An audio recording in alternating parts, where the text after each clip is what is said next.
gida barka da warhaka. Barka da warhaka. Ina fatan mun same ka lafiya. Lafiya kalau.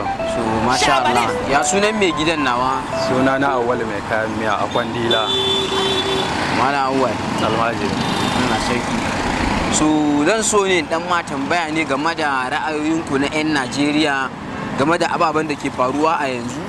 Bangaren me kenan abubuwan Bangaren ababen da ke faruwa dai na yanzu zamanin yanzu game da kamar tsadar rayuwa ko kuma matsalar tsaro. Yawwa ne duk abin da dai muke facing dai. To mafi fargaba a rayuwa ta yanzu kaga talaka ba shi da tabbas bangaren tsaro kenan.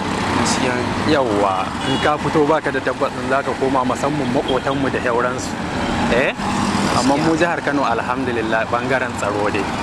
Sai kuma hauhawar farashi wannan kowa ya san a halin da ake ciki.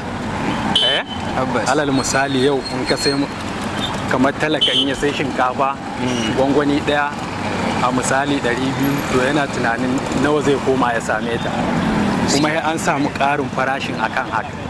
To kaga wannan shine babban fargabar talaka. Wannan ra'ayi kenan daga Malam Yahaya. Malam Yahaya. Malam Awwal.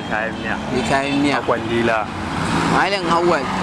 Tambaya ta na gaba a gare ka shine jin ra'ayoyinku na game da bikin nan da aka yi na dan mai girma Mr. President.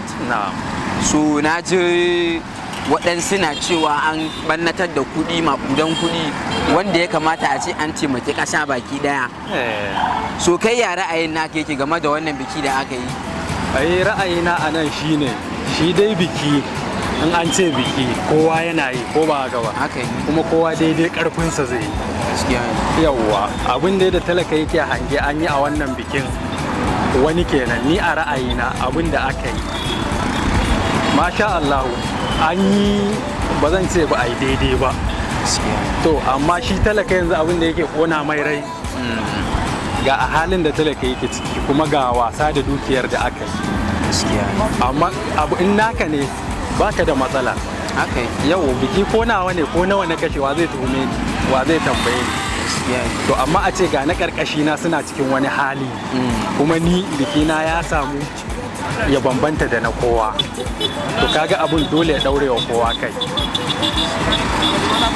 To baka tunanin wannan kuɗi da ya kashe ba na mai girma president bane ba, nashi ne daga asusunsa suka fito ba? Baka tunanin kuɗinsa ne nashi na kan shi? To in kuɗinsa ne ai kaga na ɗaya mu ba mu san wane irin kasuwanci yake ba ko? Gaskiya ne. Kuma na biyu ba ma'aikacin gwamnati ba ne. Haka ne. To tambayar da zan ma kai kanka a ina ya samo su? Ni kai na idan gamin wannan tambayar ban san amsan da zan baka ba, wannan kuma abu ne na sai an je an yi wani research mai zaman kansa. To alhamdulillah ka gani da kai duk dole abun ya daure mana kai. Gaskiya ne. So godiya muke, mun ji ra'ayoyin mutane a yau, abin da yana ƙara ƙa'itarwa.